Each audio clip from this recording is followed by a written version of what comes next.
Mesdames et messieurs, bonjour, bienvenue dans cette toute nouvelle vidéo et accrochez-vous parce qu'aujourd'hui je vais vous parler d'influx voleurs, d'enfants malades, d'accidents de la route ou encore de blagues dangereuses. En bref, pas moins de 6 histoires qui ont tout un point commun. Elles se sont passées sur TikTok. Certaines histoires ont viré au cauchemar, poussant même certains protagonistes à faire de la prison. Bref, mesdames et messieurs, installez-vous confortablement, laissez-moi vous lancer une petite page de publicité et ensuite, je vous présenterai le premier cas.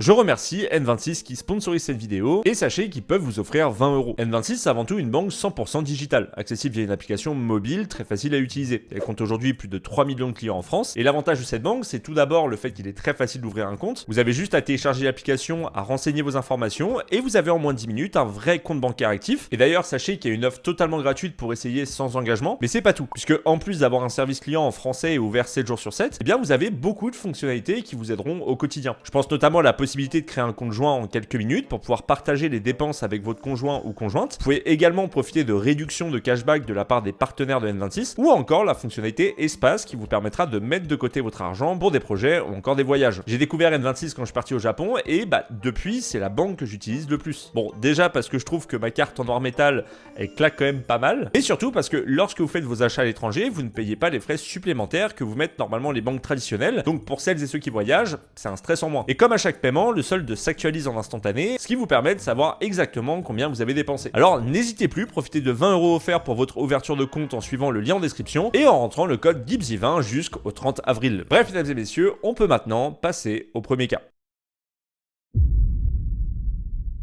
L'action de la vidéo se passe le 28 février dernier sur le domaine skiable de l'Alpe d'Huez en Isère. Et dans cette vidéo, on peut voir deux hommes assis sur une banquette de télésiège. Sur la vidéo, on peut y lire la légende quand est considéré comme un danger public. Et en effet, il s'agit bien d'un danger public. Vous allez voir. Donc, deux gars sur un télésiège et l'un d'eux, le gars de gauche, porte une énorme boule de neige dans ses mains. Enfin, quand je parle d'une boule de neige, je parle surtout d'une boule de glace, tellement la neige a été compressée. Et ce gars-là, qu'on va appeler Armand, vu que c'est une partie de son nom sur TikTok, est armé d'une méga boule de glace. On est quand même sur une circonférence, je dirais, d'environ 80 cm, pour, je pense, environ 3 à 5 kg. Donc, ce qu'on peut dire, c'est que c'est quand même un gros morceau. Et donc, ce gars-là s'est dit, bah tiens, si j'offrais cette boule de neige à quelqu'un situé environ 8 mètres en contrebas du télésiège. Voilà, vous ne rêvez pas, après avoir sorti un Faire des bêtises. Armand va viser une personne en contrebas, lui balancer un bon appétit, puis la boule en pleine tête. Alors après avoir fait quelques calculs, j'ai pris en compte la hauteur de la chute, l'accélération gravitationnelle et la vitesse d'impact serait entre 36 et 50 km/h. Alors peut-être que certains se rendent pas compte, donc laissez-moi juste prendre l'action d'un autre point de vue. Imaginez, vous êtes à la montagne, vous passez vos plus belles vacances avec votre famille, vos petits-enfants, et le midi, vous décidez de vous arrêter sur une aire de pique-nique pour profiter de la vue et d'un moment calme avec vos proches. Il y a de la neige et du soleil, et d'un coup, après avoir entendu un bon appétit venu du ciel, vous recevez un projectile de 25 cm de diamètre pour un poids de 5 kg en pleine tête. Et vous voulez que je vous dise le pire? C'est qu'il s'est dit que ce serait une bonne idée de poster la vidéo sur son compte TikTok. Voilà, c'est non, faut pas faire des choses comme ça. Alors, la vidéo a bien évidemment été virale, et les réactions sont unanimes. C'est complètement stupide. Alors sachez qu'il y aura des suites à cette action, puisque déjà la victime a été très choquée psychologiquement, mais fort heureusement légèrement blessée physiquement. Et surtout, heureusement que c'était un adulte, parce que ce qu'on peut voir sur la vidéo, c'est qu'il y a des enfants. Juste imaginez, c'est l'un des enfants qui reçoit cette boule. Les conséquences peuvent être tellement désastreuses. Alors en revanche, très bon point, la victime a déposé plainte, tout comme la SATA, la société gérant les remontées mécaniques de l'Alpe d'Huez. Donc pour le moment, il y a 2 plaintes, mais c'est que le début, puisqu'une enquête a bien entendu été ouverte pour violence volontaire avec arme par destination, afin d'identifier le fameux Armand ainsi que son complice. Et bonne nouvelle, d'après une station de radio locale, un suspect d'une vingtaine d'années a pu être identifié, notamment grâce au forfait et à l'heure de passage. Et il devrait prochainement être entendu par les gendarmes. Alors, je sais pas vous, mais personnellement, je comprends pas comment tu peux te dire, après avoir payé des centaines d'euros pour passer des vacances à la montagne, et si j'allais détruire la vie de quelqu'un? C'est non, je sais pas. Alors, pour celles et ceux qui ne le connaissent pas, bon, déjà c'est un bon début, on va pas se le cacher, mais je vais quand même devoir vous recontextualiser un peu le personnage afin que ce soit plus clair. Julien Tanti, c'est un candidat de l'émission de télé-réalité Les Marseillais sur W9. Il a participé à plusieurs saisons de l'émission, si ce n'est en fait toutes, et est l'un des candidats les plus emblématiques de l'émission. Le gars, il a fait Les Marseillais à Miami, à Cancun, à Rio, en Thaïlande. Il a même participé au crossover Les Ch'tis versus les Marseillais, ainsi qu'aux Ch'tis versus les Marseillais la revanche. Voilà, c'est en gros un influx voleur comme on les aime. Ah, et minuscule détail, il a plus de 8 millions d'abonnés sur Instagram. Voilà. Mais bon, ok, c'est bien beau de l'accuser comme ça, mais a-t-il été condamné? Et si oui, pourquoi? Et quelle a été sa condamnation? Eh bien, sachez que Julien Tanti a été condamné pour pratique commerciale trompeuse liée au copy trading sur ses comptes Instagram et Telegram.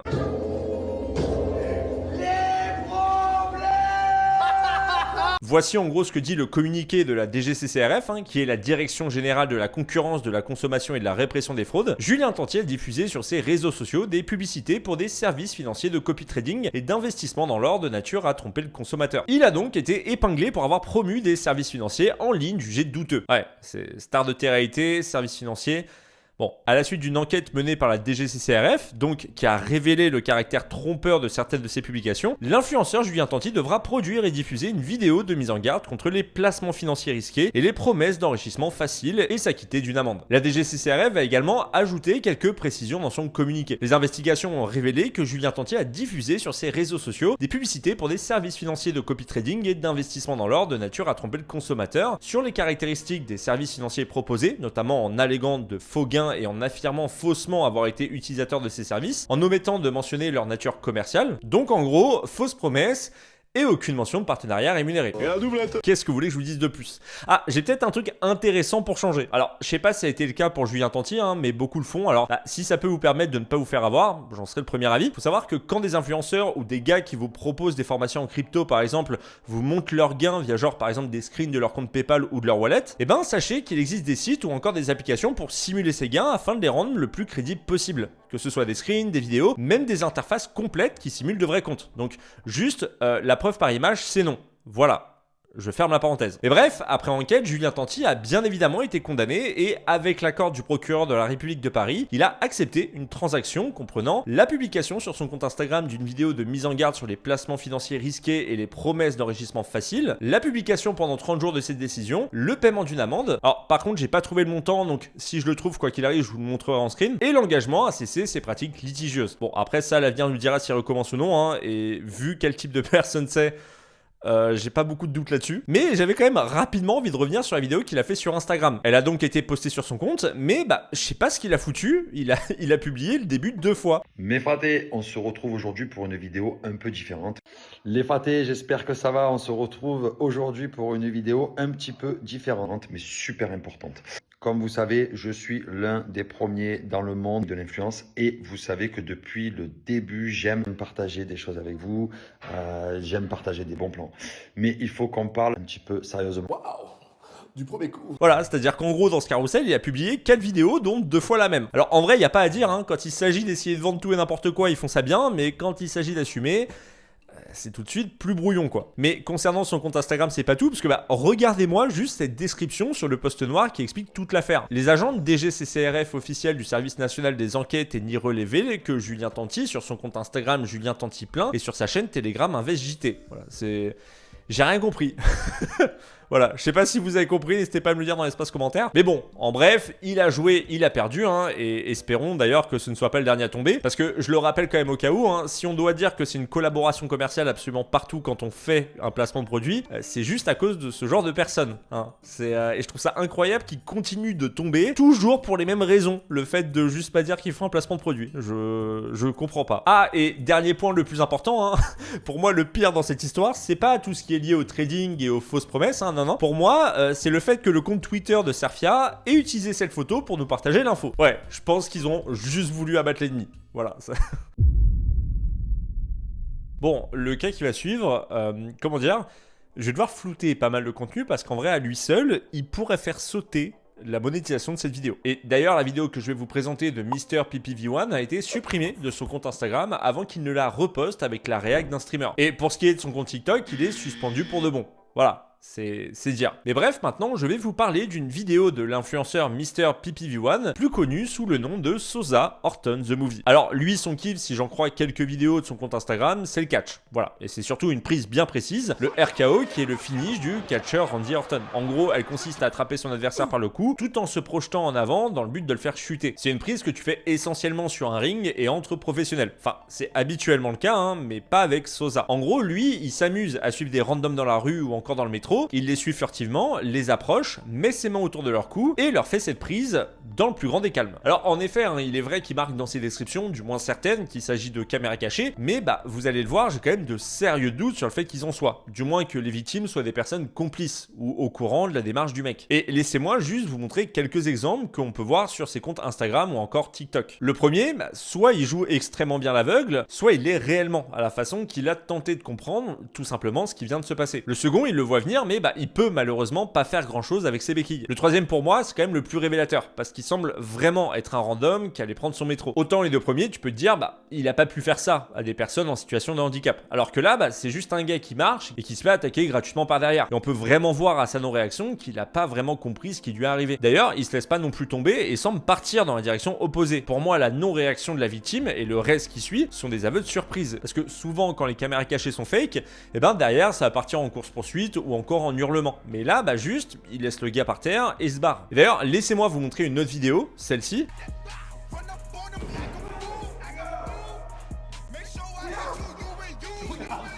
Regardez juste la direction que prend la jambe du gars qui se fait surprendre, pour pas dire agresser. Quand tu regardes, tu te dis pas que c'était prévu, parce qu'il a littéralement failli lui casser la jambe. Et d'ailleurs, si ça se trouve, il l'a blessé. Ou encore dans cette autre vidéo, on peut carrément le voir agresser un SDF dans le plus grand des calmes. Ah, et il a aussi, avec la complicité de ses potes, emmerdé un gars déguisé en Deadpool. D'ailleurs, quand bien même il s'agirait de caméras cachées, plutôt que de simplement dire en description de ces vidéos, aucun souci, ils étaient au courant, c'est des caméras cachées, je sais pas, en fait, faites par exemple une autre vidéo qui montre qu'ils vont bien et qu'ils étaient réellement complices. Non, parce que le dire, non seulement ça ne prouve rien, mais en plus ça te dédouane en rien d'une agression. Et je sais pas, mais ça peut être un exemple pour des jeunes un peu influençables qui constatent que ce genre de contenu fait des vues. Et c'est d'ailleurs pour ça, je suppose, qu'on voit ce type de contenu sur TikTok, parce que ces gens-là ont également vu que ceux qui faisaient ce type de caméra cachée faisaient des vues, donc je sais pas. Je vous dis, pour moi, le minimum ce serait au moins de faire un reveal clair et net. Mais comme il le fait pas, on peut se dire qu'il s'agit simplement d'agression pure. Ah, et pour terminer, mettre ce genre de message dans ta vidéo, ça te dédouane en rien du tout. Voilà, c'est petit conseil.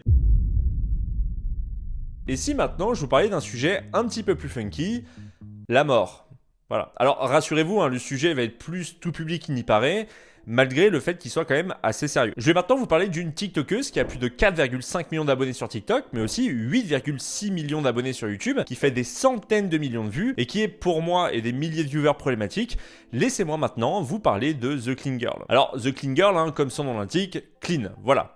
Elle nettoie quoi. Mais en vrai, elle nettoie pas n'importe quoi. Elle nettoie gratuitement des tombes. Je nettoie des tombes abandonnées la nuit. Des tombes parfois laissées à l'abandon et parfois pas tant. Alors avant de rentrer dans le vif du sujet, je tiens quand même à préciser une chose qui sera importante pour la suite. Je sais qu'il existe plusieurs comptes de vidéastes qui nettoient soit des tombes, soit des jardins gratuitement. Un grand nombre font d'ailleurs ça très bien et les montages sont à la fois cool et satisfaisants. D'ailleurs, parfait exemple avec le compte SB Mowing, 13 millions de followers. Et son but à lui, c'est de clean des jardins ou des trottoirs afin de rendre service à la communauté ou à des personnes dans le besoin. Il se renseigne en amont et va parler aux personnes concernées ou aux voisins afin de savoir s'il peut ou non travailler sur tel ou tel terrain. Et une fois l'approbation, il se met au travail, ne demande rien à personne et se rémunère via les revenus des plateformes telles que TikTok ou encore Instagram. Le travail est propre à la fois dans l'exécution et dans la façon d'amorcer le job. Autre compte, celui de Tomb Care qui, malgré son nom, est tenu par des Français. Et là, tout comme avec The Clean Girl, il s'agit de nettoyage de tombes. Mais c'est encore eux qui en parlent le mieux. Dans chaque cimetière, il y a des tombes oubliées, parfois recouvertes de mousse, envahies par la végétation, laissées à l'abandon, non pas par manque d'amour, mais par manque de moyens, de temps ou simplement parce que les proches habitent trop loin. Nous sommes Tomb Care, une initiative née sur TikTok, Instagram et YouTube avec une seule mission, nettoyer gratuitement ces tombes par respect pour les défunts et pour les familles qui ne peuvent plus s'en occuper. Ils ont pris le parti également de ne pas nettoyer de tombes récentes. En bref, à part quelques commentaires ici et là qui leur reprochent de marcher sur les tombes, ou encore qui inventent des lois sur le fait qu'ils sont dans l'illégalité du fait qu'une tombe est une propriété privée, ils respectent les défunts, les familles et les règles des réseaux sociaux. Et oui, parce que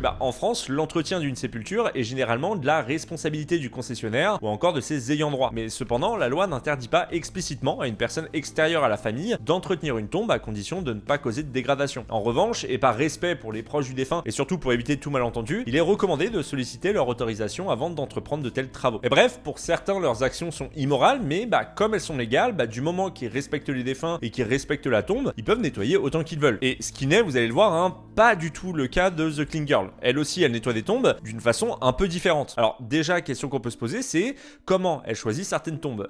Eh bien, tout simplement, en jouant au bowling dans les cimetières. Il n'y a pas de blague. Nettoyons des tombes au hasard. Bon, après j'ai envie de vous dire, c'est une façon comme une autre de laisser faire le hasard. Alors Émile Louis. Ah. Et bref, une fois son dévolu jeté sur une tombe au hasard, elle va commencer à la nettoyer avec un produit spécial, dont d'ailleurs nous reparlerons un petit peu plus tard, et va apparemment passer l'aspirateur sur la tombe. Voilà, c'est très bizarre. Outre le fait qu'il faut déjà une prise pour faire fonctionner le Shark Lift Away, juste... Quel est l'intérêt? Et ensuite, elle va tout simplement nettoyer la tombe avec son produit rose Barbie, et pour le coup, je ne caricature pas puisqu'elle se présente comme telle. Et d'ailleurs, vous en doutez, mais si c'est rose, c'est pour attirer plus facilement l'œil. Et nous présente là ou encore les personnes qui sont enterrées, en ne sachant absolument rien d'elles, dans le plus grand des calmes. Et en vrai, j'ai envie de vous dire... Bon, c'est pas plus mal, puisque on n'a pas forcément besoin de le savoir. La famille n'a peut-être pas envie d'être mise en avant sur le fait qu'elle ne s'est pas occupée de la tombe depuis des années. C'est une possibilité. Mais bon, ça après, j'ai envie de vous dire, encore c'est soft. Laissez-moi maintenant vous montrer un autre exemple de choses qu'elle fait qui est bien pire. Dans cette vidéo, elle va se rendre de nuit dans un cimetière et nettoyer une tombe vraiment vieille. Does she like chocolate cupcakes? What killed her? This transformation is a lot of work. I might be here all night, but it's so fun. Ooh, a little bug. Thank you to everyone who supports and follows. Alors, outre le fait que la pelle semble bouger toute seule, est-ce qu'il n'y a pas un autre élément qui vous choque? All night, but it's so fun. Ooh, a little bug. Thank you to everyone who supports and follows. Alors non, c'est pas le fait de dire je suis sûr qu'elle aimait les cupcakes. Regardez l'avant-après. Enfin, plutôt, j'ai envie de dire le presque après. Non, vous rêvez pas. Elle a repeint la tombe. Voilà, regardez juste ce plan, et là on peut voir qu'il manque de la peinture, donc c'est impossible qu'elle soit aussi propre sur le reveal. Mais sachez que c'est pas la seule fois où elle manque de respect aux morts. Là par exemple, on peut la voir en train de faire du dentifrice éléphant sur la tombe d'un ancien combattant, mort durant la Seconde Guerre mondiale, et ensuite se permettre de repeindre sa tombe. Voilà. Ou encore là, elle vient de repeindre la tombe d'un bébé après avoir lavé la mémoire des peluches et des jouets. Voilà, tout va bien. Mais bref, vous l'aurez compris, son contenu ne plaît pas à tout le monde car elle semble pas mal manquer de respect aux personnes présentes sous les stèles qu'elle nettoie. Et sûrement même sans s'en rendre compte. D'ailleurs, et ce sera le dernier point, le rose est la couleur dominante sur ses vidéos de nettoyage. Mais pourquoi? Eh bien, outre le fait qu'elle se prend pour Barbie, eh bien sachez qu'elle met en avant le produit qu'elle utilise car elle le vend sur son site internet. Et oui, en fait, chaque vidéo est un placement de produit. Alors, je dis pas qu'elle se rentabilise avec les vues, j'ai pas forcément grand chose à dire dessus, mais le fait qu'elle fasse tout ça pour vendre son produit 20 $, je trouve ça quand même assez fort. Surtout que elle n'hésite pas à le mettre en avant en le posant sur les tombes qu'elle nettoie, comme là par exemple. Et d'ailleurs vous pouvez voir que la bombe est à l'endroit où il y a la lumière pour bien montrer aux gens que c'est avec ce produit qu'elle nettoie les tombes. Et d'ailleurs sur son site, elle n'hésite pas à remercier les quelques 12 120 000 supporters de Clean Girl. Bon après je suis pas sûr...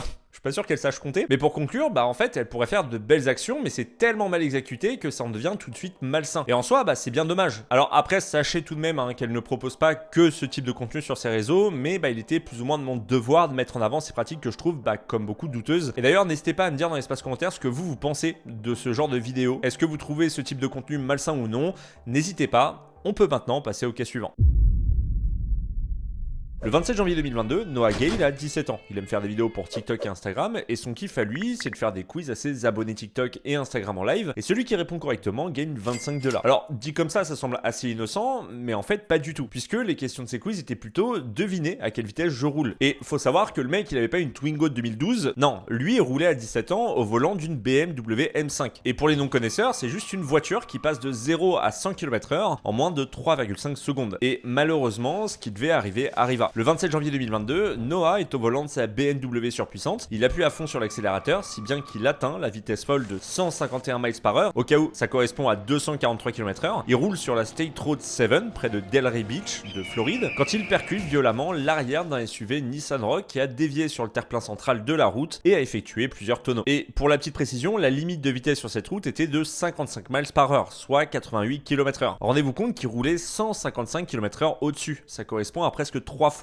la vitesse autorisée. Et ce SUV transportait 6 ouvriers agricoles. Myrlane Julseus, 45 ans, qui était la conductrice, Michel Louisin, 77 ans, Marie-Michel Louis, 60 ans, Remzi Michel, 53 ans, Philendieu, 46 ans, et Vanisse Persina, 29 ans. Et dites-vous qu'il allait tellement vite qu'il n'a même pas eu le temps d'avoir le réflexe de freiner ou encore de changer de trajectoire. Suite à cet accident, 5 des 6 passagers sont morts sur le coup, et le 6e est décédé quelques instants plus tard. Et Noah, de son côté, n'a eu que de légères blessures. Mais comme je vous le disais il y a quelques minutes, le pire c'est que c'était pas un accident isolé. Ça faisait des mois qu'il partageait ses vidéos sur TikTok ou encore Instagram, où il filmait ses exploits sur la route pour faire deviner à ses abonnés à quelle vitesse il roulait contre de l'argent. À quel moment TikTok ou encore Instagram ne bannit pas ce genre de compte? Non, parce que des comptes comme celui-ci, il y en a des tas. Et j'avais d'ailleurs évoqué il y a quelques mois sur ma seconde chaîne le cas de StolenZ06, un gars qui roulait dans une Corvette noire et qui s'amusait à provoquer la police pour ensuite les semer. Et il s'amusait aussi parfois à rouler vite sur des routes avec des habitations et des pistes cyclables en pleine journée. Et pour la petite information, hein, son compte Instagram est toujours en ligne et actif. Mais pour revenir au sujet principal, ce 27 janvier 2022, Noah a tué 6 personnes pour un challenge TikTok et très vite les autorités locales se penchent sur l'affaire et les preuves accablantes contre Noah vont s'accumuler. Des vidéos, des témoignages, mais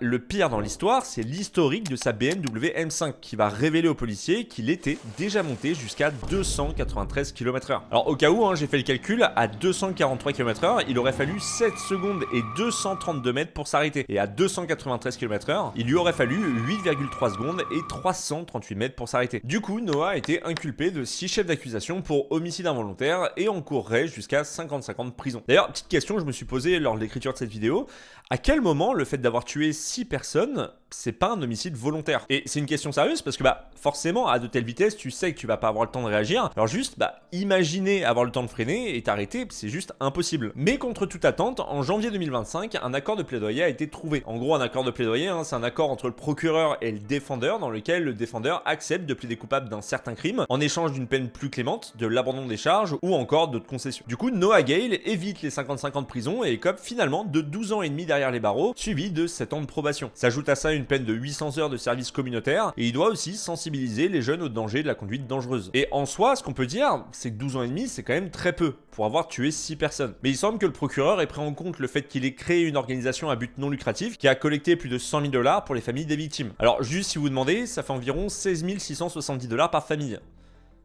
Ouais. Le procureur a également pris en compte des excuses sincères et le fait que certaines des familles des victimes ne souhaitent pas qu'il fasse de la prison. Mais c'est pas tout, puisqu'il a également pris en compte le TDAH, qui est le trouble de l'attention avec hyperactivité de Noah, incluant un faible contrôle des impulsions, une faible attention, des difficultés de concentration ou encore une grande distraction. Bon, après pour terminer, il semble aussi que le procureur ait pris en compte le fait qu'il partait en retraite et qu'il fallait absolument clore cette affaire avant qu'un autre ne réexamine l'affaire une fois parti à la retraite. Donc voilà, en bref, vous savez maintenant comment le fils de l'éminent avocat Craig Gale a fini par aller en prison, perdant 12 des plus belles années de sa vie, juste pour un défi TikTok.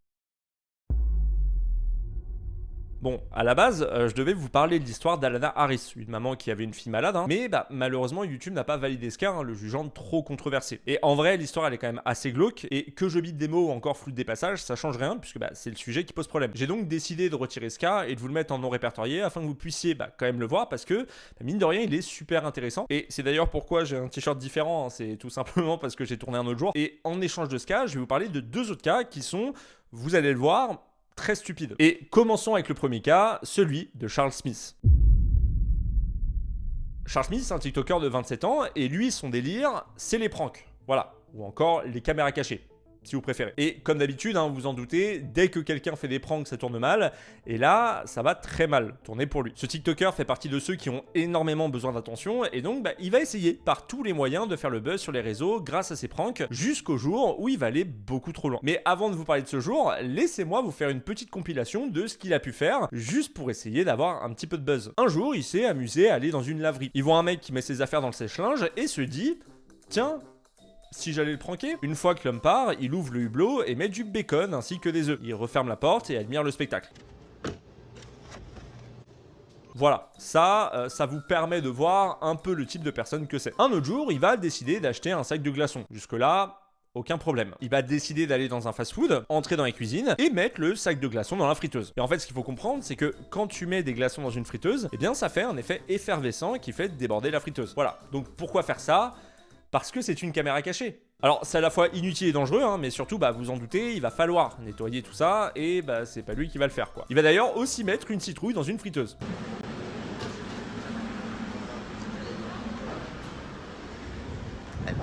Voilà, c'est je sais pas ce qu'il a avec les friteuses. Il y a aussi un jour où il va se dire que c'est une bonne idée de prendre un antivol et de le mettre sur la porte d'entrée d'un magasin pour enfermer les gens dedans.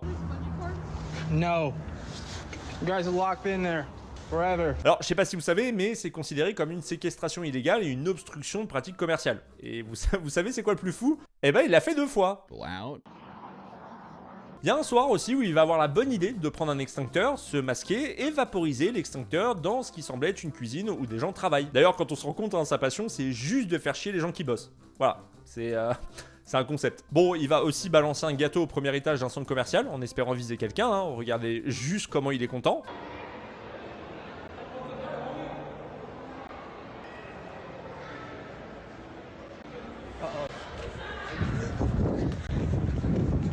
Et il y a un autre jour où il va aller au fast-food Wendy's, faire croire à un employé qu'il y a le feu dans les toilettes, et ensuite il va déclencher l'alarme incendie et partir en courant. Ah, et il y a aussi un moment où il voit un pigeon mort par terre, il va décider de le prendre, d'aller chez McDonald's, direction les cuisines, et non, il va pas cette fois-ci balancer le pigeon mort dans la friteuse, mais plutôt sur les employés.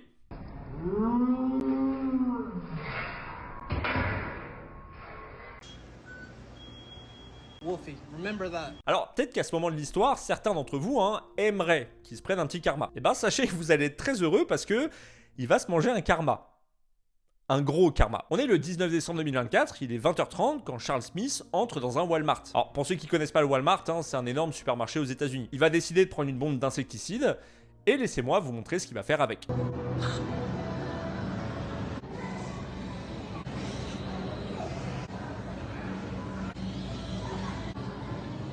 Alors, vous ne rêvez pas, il va vaporiser d'insecticides des fruits, des légumes.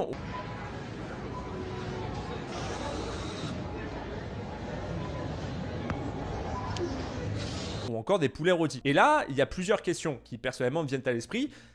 Déjà, pourquoi faire ça? Voilà. Mais surtout, pourquoi le poster sur les réseaux? Déjà que sur les TikTok que je vous ai montré précédemment, il a réalisé des délits. Mais là, sachez qu'on est sur un crime de classe 6. Alors, vous en doutez, il va poster sur TikTok son crime. Et les retours vont être très très rapides et surtout très négatifs. Tellement négatifs que Charles va se remettre en question et retourner chez Walmart quelques temps après pour retirer les produits. Et oui, parce que quand tu réalises un crime et que tu te filmes afin de le poster sur les réseaux, la meilleure chose à faire, c'est de retourner sur le lieu du crime.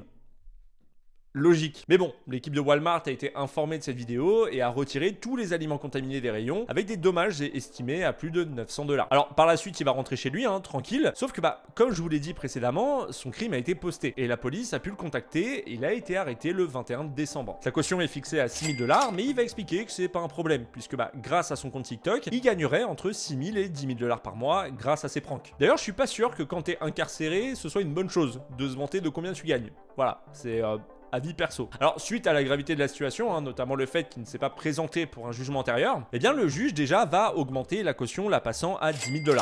Voilà, ça c'est fait. Et oui, parce que au-delà de cette arrestation, il s'était déjà fait arrêter pour vol à l'étalage et fausse déclaration à la police. Mais là, Charles, il est pas bien, puisque le 9 janvier 2025, un grand jury l'a officiellement inculpé de 5 chefs d'accusation. Un chef de cambriolage au 3e degré, et oui, parce que la bombe d'insecticide, il l'a volée dans le magasin, ce qui constitue un délit. 2 chefs d'ajout de poison dans des aliments, un chef de mise en danger et un chef de dégradation volontaire. Il s'est reconnu coupable de tous les chefs d'accusation et il risque entre 2 et 9 ans de prison et jusqu'à 155 000 $ d'amende. Et au vu de ses antécédents, ça sent pas bon pour lui. Alors pour le moment il n'y a pas eu de jugement, mais j'ai quand même une nouvelle qui devrait vous faire plaisir. Son compte TikTok a été supprimé et il a l'interdiction de poster des vidéos sur les réseaux. Voilà, je vous l'avais dit, le frérot s'est pris un gros karma, pour le coup bien mérité.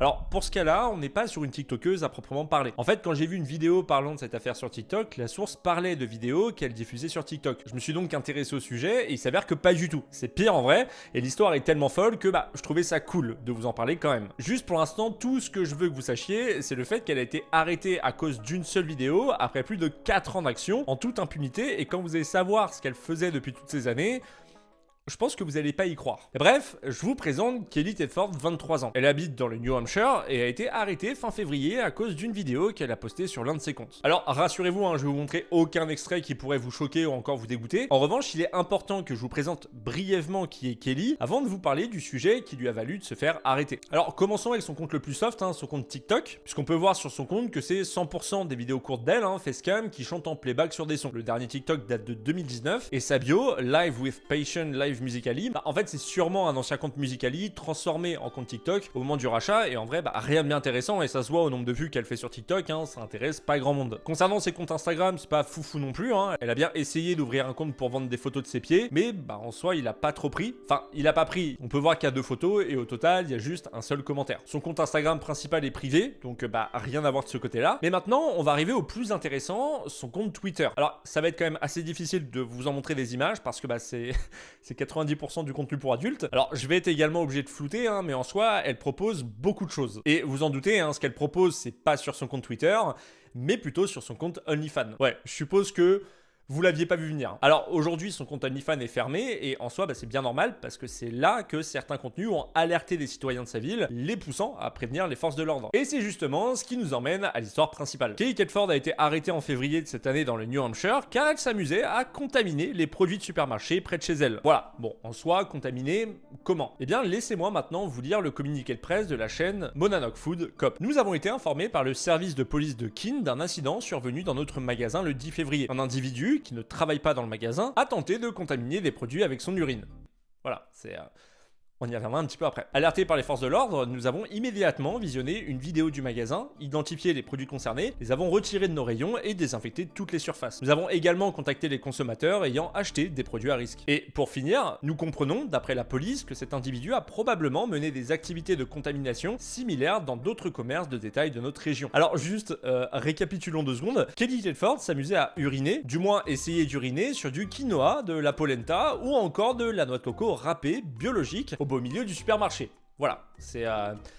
Je vous laisse vous imprégner de cette info, mais en soi la question qu'on peut se poser c'est d'où est venue l'info? La police a mis au courant le magasin, mais qui a mis au courant les forces de l'ordre? Eh bien c'est un citoyen qui avait appelé les forces de l'ordre afin de dénoncer Kelly Tedford pour avoir publié plusieurs vidéos dérangeantes sur les réseaux sociaux. Sur l'un de ses clips, la créatrice de contenu se filmait en train d'uriner sur de la nourriture dans un supermarché local. Donc elle n'a pas qu'essayé, elle a aussi réussi, et pas qu'une fois puisque elle faisait ça depuis 2021, et elle a été arrêtée en 2025. D'ailleurs le magasin a perdu plus de 1500 $ en marchandises détruites et frais de nettoyage. Alors suite à cette arrestation, la page Facebook de la police de Keene a décidé de faire un communiqué. Le 14 février 2025, une personne anonyme a signalé à la police de Keene qu'une créatrice de contenu en ligne, identifiée par la suite comme étant Kelly Tedford, 23 ans, de Keene, avait publié des vidéos choquantes sur un site internet. Dans l'une de ces vidéos, Tedford s'enregistrait en train de contaminer des produits dans un commerce local avec son urine. Par la suite, une enquête a été menée par la police de Keene en collaboration avec l'entreprise locale, la coopérative alimentaire Monadnock. Au cours de cette enquête, de nombreuses autres vidéos de Tedford ont été visionnées par les enquêteurs. À l'heure actuelle, il semble probable que des incidents historiques similaires se soient produits à Keene et dans les communes environnantes où Tedford aurait contaminé des objets et ou des surfaces avec de l'urine. Plusieurs vidéos semblent avoir été enregistrées dès 2021. Donc ce qu'on peut en conclure, c'est que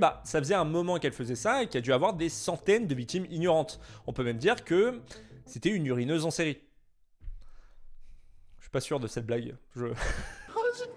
C'est rigolo. Ah, et mention spéciale pour ces 2 commentaires sous le communiqué, elle a littéralement p***é sur le sol des vestiaires de ma salle de sport et le propriétaire a dû le bannir tellement dégoûtant. Elle a fait ça dans les toilettes d'un Five Guys il y a environ 2 ans. Alors par contre, il y a quelque chose que j'ai pas réussi à savoir, c'est est-ce que des fans de ces vidéos aimaient ça sur son OnlyFans et du coup elle en proposait de plus en plus, ou est-ce que ça pouvait carrément faire l'objet de demandes spéciales de la part de certains de ses abonnés, hein, comme par exemple, je sais pas, en message privé. Ça malheureusement, je peux pas, et je vous avoue, je veux pas forcément le savoir. Et bref, elle a été arrêtée puis libérée sous caution avant de comparaître au tribunal le 7 avril dernier, mais malheureusement, j'ai rien trouvé de public concernant les résultats de l'audience.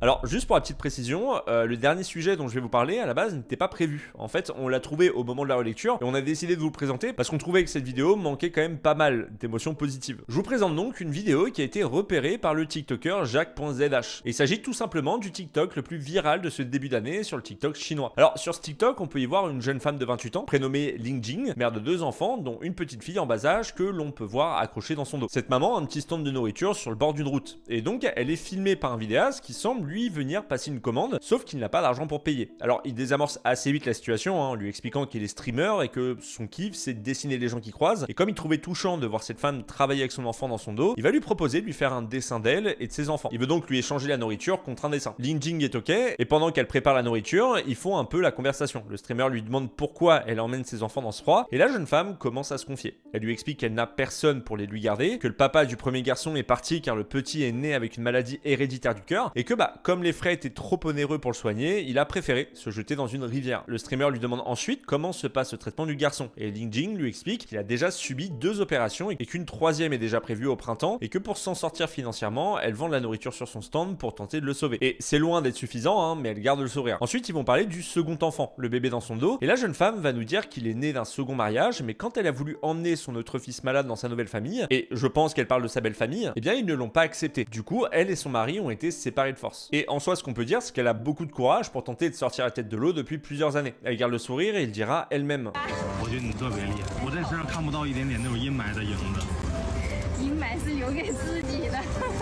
Et suite à ça, le streamer va poser une question.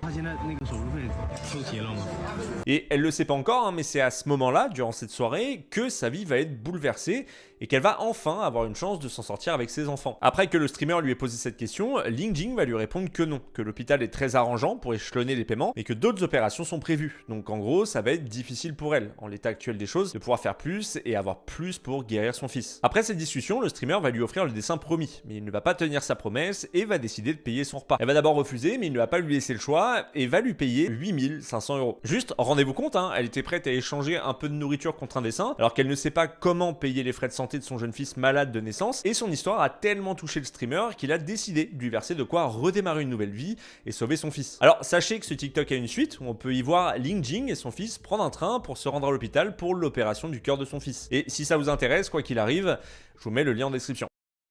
Enfin voilà mesdames et messieurs, ainsi s'achève cette vidéo, j'espère sincèrement qu'elle vous a plu, même si j'avoue que dans cette vidéo, c'était quand même assez dur, hein, certains sujets, on va pas se le cacher. En tout cas, si ce genre d'histoire vous intéresse, eh bien n'hésitez pas à vous abonner à la chaîne, hein, on est bientôt 500 000, voilà. Merci à toutes celles et ceux qui le feront. Merci également à N26 hein, d'avoir sponsorisé cette vidéo. Et je le rappelle, vous pouvez profiter de 20 € offerts pour votre ouverture de compte en suivant le lien en description et en rentrant le code GIBZY20 jusqu'au 30 avril. Il est temps pour de vous laisser, prenez soin de vous, profitez de la vie.